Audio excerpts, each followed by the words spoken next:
Magandang araw, Las Vegas! Magandang araw, Philippines! Magandang araw, world! Ako po si Marupa Hati Sarne, direkta mula po dito sa Pilipinas.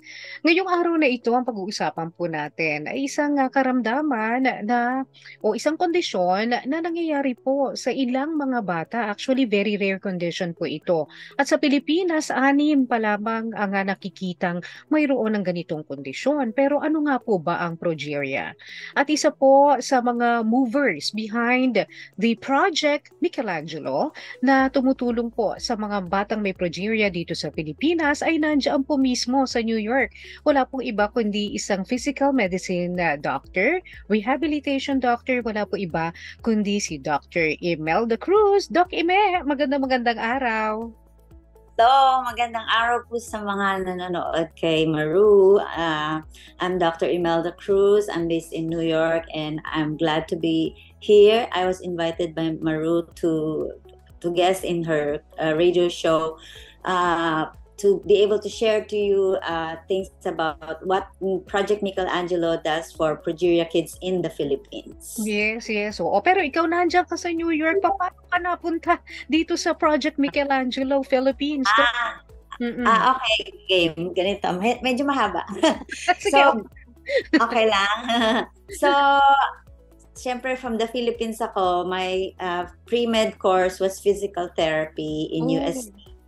Mm-mm. And then I went to medical school in Pamantasan na lungsod ng Maynila. And then I had to fly immediately to the US because my classmates applied for my working visa as a physical therapist. Oh, So okay. I came here, yeah, I came here to the US in 1991. So Mm-hmm. I first worked as a physical therapist, Mm-mm. and while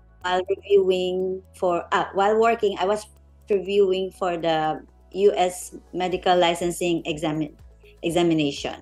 Wow. So, So, naging physical and then, medicine yeah, doctor I ka had o to wait physical for my green therapist? card. Mm-mm. Yeah, and then that's where I got accepted tamang-tama sa pre-med course ko Mm-mm. because I had a lot of exposure and experience about physical medicine and rehabilitation. And Mm-mm. I ended up in New York. I did my residency for 4 years, Mm-mm. uh, uh, physical medicine and rehabilitation residency under New York Medical College.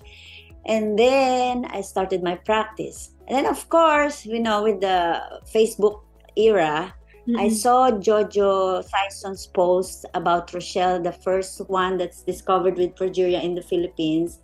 Mm-mm. And no Project Michelangelo yet that time. So I saw her Facebook post. She said she had 3 wishes before, her birthday was coming soon. So Mm-mm. her 18th birthday. Okay. So she had these 3 wishes. I think first was magkasama-sama sila ng mga pamilya nila kasi Yeah. medyo. And then, Doon sa kanyang mga magulang, di ba? Parang yung tatay yata niya na ang kwento sa akin niya ni Mr. Jojo Saison na siyang founder nitong Michelangelo. Nung bata siya ay nasasaktan siya nung kanyang tatay yeah, kasi hindi yeah, matanggap ni tatay yung kanyang kondisyon. Kaya hanggang sa umalis si tatay doon sa kanilang tahanan. So isa yun sa mga wishes ni Rochelle na sana yeah. makita niya uli ang kanyang Sa tatay. birthday niya, magka-reunite Birthday. silang buong pamilya. Oo. Especially Oo. yung tatay niya kasama. And then Mm-mm. yun nga, medyo bonggang birthday. At saka yung isa, nakalimutan ko na yung isa.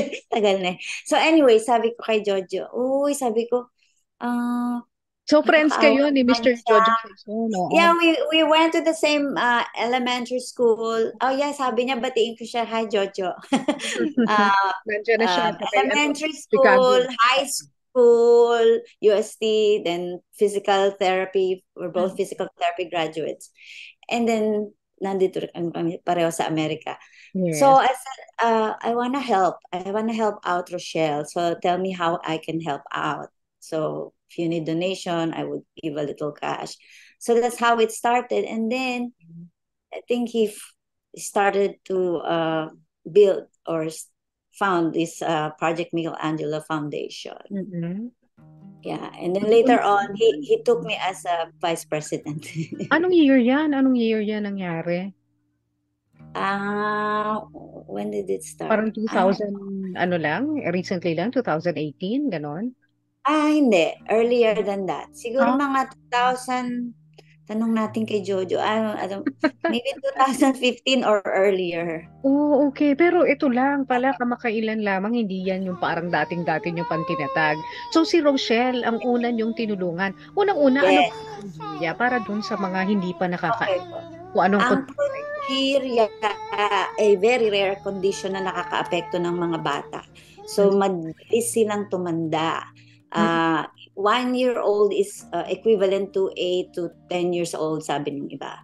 So, kasi merong abnormality sa gene nila na naapektuhan yung progerin mm.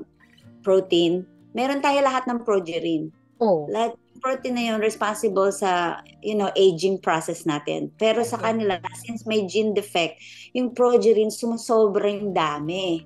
Kaya mas ang bilis nila bilis. tumanda. Ha? Oo, mas Yeah. bilis ang pagtanda. Yun. Oo. Ang pagtanda sa Mm-mm. loob at labas. So lahat Mm-mm. ng organs affected. Pero ang pinakamaganda, hindi naapektuhan yung utak nila. Very Paano ang sound utak nila? Parang Very bata sound, pa like rin. normal. Tayo, matatalino.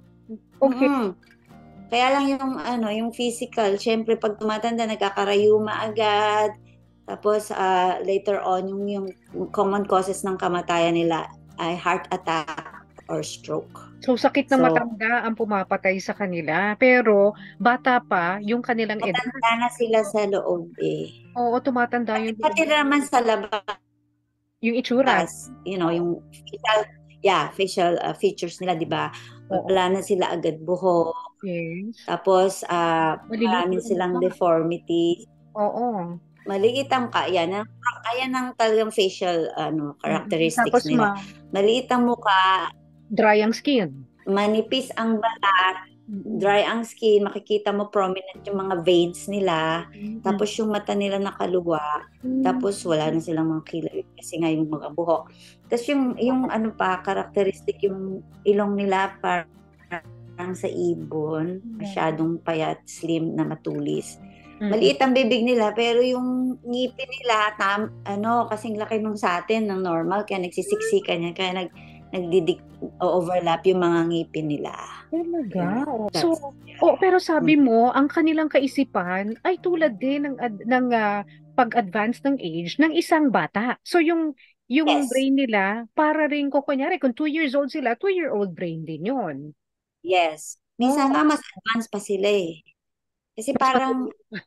Mm-mm. oo na, after a while, ma-realize nila nakakaiba sila. Okay. Tapos, siyempre siguro, nag-iisip sila ngayon, kakaiba ko, ano kaya? At kasama na rin dun yung depression. So parang, mabilis mag-develop yung maturity nila. Mm-hmm. Mm-mm. You know? Okay. Oo. Although, syempre, meron pa rin silang mga kalokohan as bata. Marami kung pupunta kayo sa iba-ibang progeria kids, ang dami nilang mga postings, nakakatuwa, kumakanta, sumasayaw. Pero, Marami silang talent. oo. Diyan ba sa, Mm. sa US, may mga progeria rin na kondisyon sa mga bata? Oo, oo. Bawat state meron na silang nadidiscover ng mga progeria. Siguro mga last 2 years or 3 years, mga 150 plus na All ang over the world yan? nadidiscover all over the world. Oh, All wow. over the world. Mm-mm, mm-mm. Tapos, yun nga, since yung Progeria Research Foundation, narinig mo na yun, Mm-mm. sila yung, sila yung mm, nagpo-provide ng trial medication. Pwede na rin sabihin hindi trial medication yung Pero Lonafarnib kasi ginagamit na, no?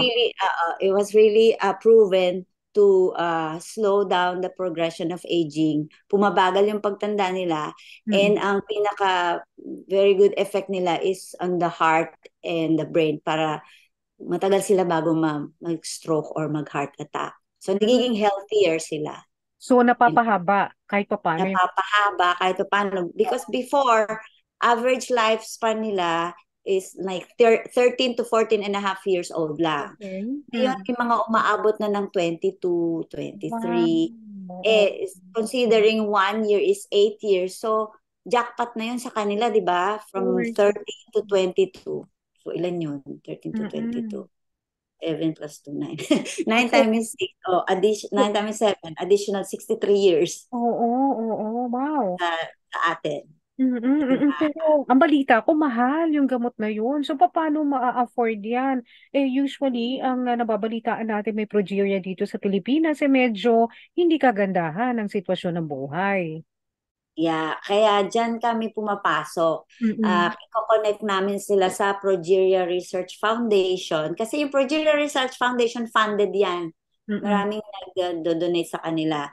So, na-avail ngayon ng mga progeria kids from all over the world yung gamot na yon. Mm-mm. Mahal yun. Originally, that gamot is treatment for cancer. But then since Oh, marami silang scientists na nag-work with them, na oo. try ng mga different medications to counter that progerin over Mhm. yeah. Pero, Doc So Imelda, kailangan ba dadalhin dyan sa US itong mga batang may progeria from the Philippines to take the medicine? initially papadala nila ng kit yung pamilya sa Pilipinas or any other Mm-mm. part of the world para mag-submit ng blood, tapos gagawin nila yung genetic testing just to make sure it's really progeria. And then, susunod is pag proven na. Pero kailangan yung bata, merong primary doctor dyan sa Philippines, ha. Ang Mm-mm. problema, katulad ng iba, nasa liblib, Yes, nahihirapan kami maghanap ng primary doktor na doctor. titingin sa bata. So, kung meron dyan mga doktor na nakikinig, like si, taga Tugigaraw, yung iba taga Albay, tapos si Ella May, nakalimutan ko kung saan. So, if you want to help out these kids, pwede kayong maging primary doctor. Makikipag-communicate lang naman kayo dun sa Progeria Research Foundation sa amin para Bigyan natin ng foundation. ma-process yung paglipad nila sa Amerika. O So, kaya, kailangan sila lumipad kasi maraming diagnostic testing na gagawin. mm-mm. Iba-iba. O Check kaya mga yung kaibigan, kahit sa akin kayo makipag-coordinate. Mga doctors, please, Kay Maru kayo mag-coordinate. oo. Oo. Total, pare-pareho tayo nasa Pilipinas. Pwede nyo pong idiretso sa aking FB page, Maru Pahati Sarne, Marou Pahati Sarne. O kaya po sa Radyo Klinika, hanapin nyo po yan. Magtulungan po tayo para ibigay mo rin sa akin, Doc Ime, yung mga lugar kung nasaan itong mga kids with progeria Ah, para rin sige. makahanap tayo ng primary doctor for them. Baka Oo. sakali, And oo, pinakamaganda, pediatrician. pediatrician dapat. Mag pediatrician. Kahit matanda sila pero bata. Pediatrician usually ang primary doctor So, nila. meron sa Bicol, ano, kamo? Meron. Oo. Ay, parang parang nag-expire na siya eh. Oh, okay. Mm, mm, mm. Pero, So, so, anyway, oo, so sabi mo, bibigyan sila ng kit para iti-test muna kung sila ay yeah. may bacteria. Itong kit na Ang ito, libre rin na ibibigay sa kanila. libre, libre lahat. Oo. Oo. Mhm. Pati pag-deliver. Kaya lang nga, Oo. ang hirap makipag-communicate pag nasa liblib, yung Yes. cellphone nila, walang ang tawag Internet. dyan, Oo. wifi. Oo. So, nahihirapan kami. Tumatagal masyado yung process. Imbis na nakuha na yung gamot, Mm-mm. di ba, ang bilis nga, yan, race against time yung buhay nila Mm-mm. eh. So, At mas saka yung mabilis. communication din ba, mahirap para sa inyo? Dahil alam nyo na, di ba, parang baka hindi nila naintindihan yung proseso. May mga Oo. Merong taga-translate. And then, tsaka yung mga nauna na naming mga magulang, mm, very helpful sila. Like si Denny, si Jumeli, tinutulungan nila kami para tulungan yung mga magulang ng bagong progeria kids. Kung mm, anong gagawin na translate nila. Kasi English nga, ganyan, ganyan. Pero, Doc, saan ba nakukuha itong progeria? Meron bang mana-mana? Ika nga. Sabi, sporadic. Yung bigla na lang. Hindi pa rin matukoy. Bakit? Like maraming genetic disorders, bigla na lang nagkakaroon ng mali dun sa DNA. Isa lang mali na protein. Wala na, palpak na. Like yung Down syndrome. Yes. Diba? Lahat sila magkakapa. So, pero, I don't know kung familial o genetic, pero meron kaming dalawa magkapatid. Pareho sila. Pareho silang may, yeah, yeah, Dito sa Pilipinas. boy and girl. Yes, sa Mm. Pilipinas siya. Si Jess at si Neza. Mhm. Nung pag-uwi nga ni Jojo, si Neza nagkaroon ng traumatic brain injury. Kasi nadulas siya. O di ba nga, bata lang sila, pero ang balance nila as Yeah. bad as an Parang old a tanda. person na. So, nadulas siya, tumama yung ulo niya, nagdugo sa loob, Mm. nag-press sa brain. So, Yeah. kinailangan niya ng operasyon para tanggalin yung blood clot. Kasi pag nag-press sa brain, yung function ng brain na yon maapektuhan, hindi siya makakagalaw. Like stroke, hindi makagalaw yung kalahati ng katawan. Mm. So, yan, panawagan din. Please tulungan yung pamilya nila Agbayani kung pwede mo silang tulungan. Yeah. Mahal yung operasyon. I think 500,000 ang inabot. Oh, So, wow. may mga nagbigay na pero syempre hindi sapat. Of course, So, of yun. Pero course. thank God, na siya, nakaligtas siya, nakakalakad na siya.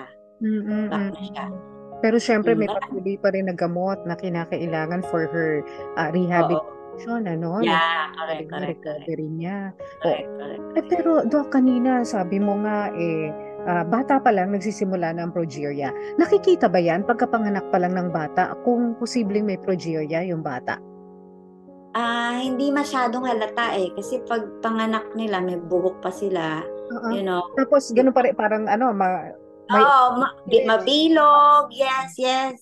So, hindi halata. After mga siguro a couple of years, na Mhm. nagtataka na yung magulang, bakit nalalagas agad yung buhok ng anak ko? Sasabihin naman ng mga kamag-anak, hindi, normal lang yan sa mga bata na nalalagasan, tapos tutubo ulit yan.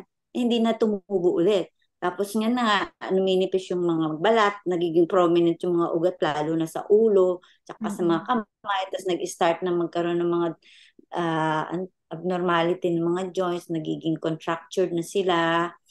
So, tapos, hindi rin masyadong tumataba. 'Di Mhm. ba, bata, namumurok yan pag habang tumatagal. Mhm. So, doon na sila nag-aalala. Mhm. Eh, since rare, kahit sabihin nila sa doktor, minsan, parang i-dismiss lang ng doktor, hindi, okay lang yan, ganyan, ganyan. O kaya, yun nga, kasi iilan nga ang nagkakaroon nito, akala din nila, Dok, yung iba, akala nila na engkanto. O Yeah. yung napaglihihan daw, o kaya naggalit Oo. daw yung mga Oo. engkanto sa kanila, kaya nagkaroon sila ng ganong anak. So, walang kinalaman yung mga Wala, walang issues. kinalaman. Alam na natin yung scientific cause ng abnormalities nila. Oo. Mm-mm. So Okay. kailangan may increase awareness ang mga tao. And through your radio show, makakatulong yan. Tsaka para hindi rin nila i-bully yung mga bata Mm-mm. pagpasok sa school, 'di ba? Syempre kakaiba sila. Alam mo naman yung mga ibang bata mean, 'di ba? Hindi na naintindihan So tutok Nakaramdam din sila, of course, tutok. oo. Kung ano yung Yeah, nararamdaman ng ordinaryong bata, yeah, nasasaktan yeah. sila. Yeah. So, Aside from the physical stress nila, yung emotional stress pa nila in deep within is actually mas mahirap yun eh. mm, Lalo na sa magulang, lalo na sa pamilya, 'di ba, nakakaawa. So, mm. kaya may increase awareness ang mga tao tungkol sa ganitong mga kondisyon, Oo. abnormalities. So sa Kasi ngayon, oo na hindi naman lahat pa nabibigyan nitong progerin ba ang tawag doon sa bagong gamot? Tama ba? No? hindi, Lonafarnib. Yung progerin, yun yung That's culprit the protein. gene. Oh, that's the gene. That's the Yung protein na overwhelming, kumagamot. overwhelming na protein.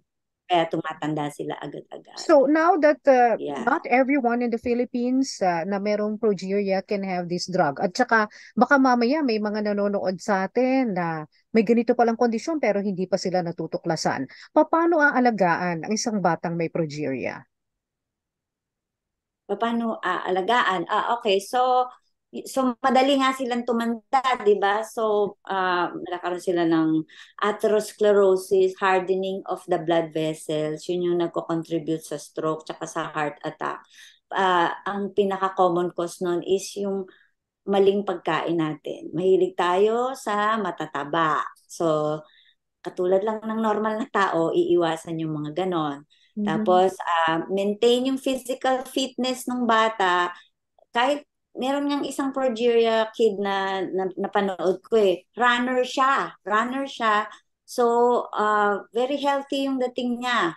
Mm. Uh, ano na siya eh, 40, hindi, parang 16 years old na siya. Pero iba siya. Makita mo, chubby-chubby pa rin yung cheeks niya. Tapos, well-developed yung mga muscles niya. So, that way, also, maiiwasan nila yung pag-develop ng arthritis right away. Yeah. Kasi you gotta keep your At saka joints moving. atherosclerosis because syempre nagmo-move yung So, makikip mo rin yung cardiac health mo. So, mm. ano pa, syempre yung mga Painumin ba proper silang calcium lagi? Ganun ba, do? mabilis sila mapunta sa stage ng osteoporosis kasi nga Mm. tumatanda lahat sa loob eh. So inom ng gata, syempre kain ng mga food rich in calcium, ganyan. Mm. Ano pa, syempre hindi na mauso kasi parang hindi masyado uso sa kanila yung diabetes. Pero I Mm. don't recommend kumain ng masyado matamis kasi alam naman natin na matamis, high sugar can lead to so many other Nakaka-harden din diseases. ng ating artery. Oo. Oo. Ah, So kung isa ano yan yung sa mga mga risk bawal sa mga factors. matatanda na may mga sakit na ganito, Yes. oo, Yeah. ayan. And avoid vices. Alam na natin yon. Mm. Yung mga alak dyan, sigarilyo. Sigarilyo can definitely contribute a lot to the hardening of the blood Oo, kasi vessels. Yeah. nagti-teenager din yung mga yan. Siyempre, baka may mga impluensya mula Yes. sa labas. Yes. Si Baka, nga ayoko na sabihin na bad influence siya eh. mm. Kaya napabilis. Mm-mm. Yung Pero they also love. I mean, nagkaka-crush din Oh, sila. yes. Nagkakaroon ng relationship. Yes. Si Oo. Rochelle, nagka-boyfriend. Wow. Si Ang kanyang Rochelle, boyfriend first ay na first. normal na ano, Aha, sa edad kaklase niya. niya. Ah, Kaklase niya sa school. Oo. wow. Kaya lang parang nakialam ang lola sa love life. So, Lola ni Rochelle. O, lola nung boy. Lola nung boy. mm, Ang reason naman is they know that she has a very short lifespan. So oh, kung masyadong ma-develop siguro yung boy, baka broken heart. Oo, oo. broken heart siya. Kaya Okay. Kaya nakialam si Lola. Pero pinutol. naging masaya naman pala si Rochelle before she passed away. Oo. Kasi Masaya sila. naramdaman niya how it is to love. Yeah, Mhm. masaya yung mga Pergia kids kasi nga normal naman sila dito eh. Yeah. Mahilig sila mag-makeup and since Mhm. nalalagas yung buhok nila, iba-ibang wig ang ginagamit nila. So, oh. Makikay sila. Mhm. Well, itong mga anong edad nung pinakamatandang progeria kid dito sa Philippines? Would you know? Mm-mm. Si Rochelle, Kasi umabot nag-ano siya siya, ng nag-loan of farming siya eh. 19. Kita mo yan? Yeah, Maba yung buhay niya. yeah, Oo. yeah. Itong mga, Naka-avail ka ngayon, ng loan of farming. yung mga bata ngayon, naglolo na farm leave na ba sila? Itong anim na nandito. Ah, Yes. yung dalawa, bago lang yan eh. So, Mm-mm. yung apat dyan, naka-loan of farming na. Okay. Yeah. Mga ilang taon na sila, yung mga bata? I think si Kim, 13 or So, 14. mga teenager na rin. Oo. Tapos Mm-mm. yung magkapatid, si Kuya is siguro 10. Mm-mm. Si Nessa is baka 7. Mhm. Tapos yung Sila. pinakabata namin, si Osang is I think 5. Oh, Ganyan. okay. Tapos Oo. si Elame, yung pinakabata, Mm-mm. baka 4 or 5 din siya. Tapos meron si Jeremy, another young boy. Mm-mm. Mga ganun lang din ang age. So, mas maaga sila ma-discover, mas mapapabagal natin yung pagtanda nila. So, Yeah. you At can saka tell mabibigyan the sila kagad viewers. ng mga gamot para Yeah. masolusyon ako. Kunyari, maaga na silang merong heart disease o kaya may arthritis. Correct. Oo. Para rin na Correct. maiwasan na nagsasuffer sila because it's very difficult, no? Kapag may heart disease tsaka Yeah. arthritis, masakit yan. So, Yeah, yeah. So yung arthritis, ito yung madalas sa kanila eh. So hindi na mas magaling yung mga joints nila, especially sa lower extremities. mm, Mabilis sila mag-fall and since yung bones nila matanda na, osteoporotic na, nafa-fracture agad. So, mm, naoperahan sila, hindi naman sila agad makalakad. So magiging wheelchair bound, maging bedridden. So mas tuloy-tuloy na yung mga komplikasyones niyan. are So they also magkakaroon prone to cancer? Prone din ba Ah, magkaroon ng cancer? I haven't heard no Wala cancer. pa. Wala pa naman. Mabuti, no? Mabuti na Yeah, wala. May God cancer. is God is good, God is fair. Mm. Tama na yung Yung yung ibang mga stroke karamdaman. at heart. Yeah, Oo. yeah. Okay. So, hindi rin ba may kinalaman sa naging nutrisyon ni nanay? O kaya bisyo ni nanay nung siya Ah, kaya nagkaroon siya ng anak na may progeria? nothing documented to that effect. Mm-mm. Wala akong nabasang article na ganyan. It's Mm-mm. really like sporadic. Bigla na lang. Hindi mo alam. O Parang pwedeng tamaan nito. Oo. parang Mm-mm. malas. Ganun. Oo. Pero, Pero, it's not really malas. Dun sa mga parents na yan, they really treat these kids like they're angels. And they really, show their love to them. yeah. Pati rin ng mga kapatid nila, alagang-alaga nila. Oo. Kaya Pero tayo. Mm-mm.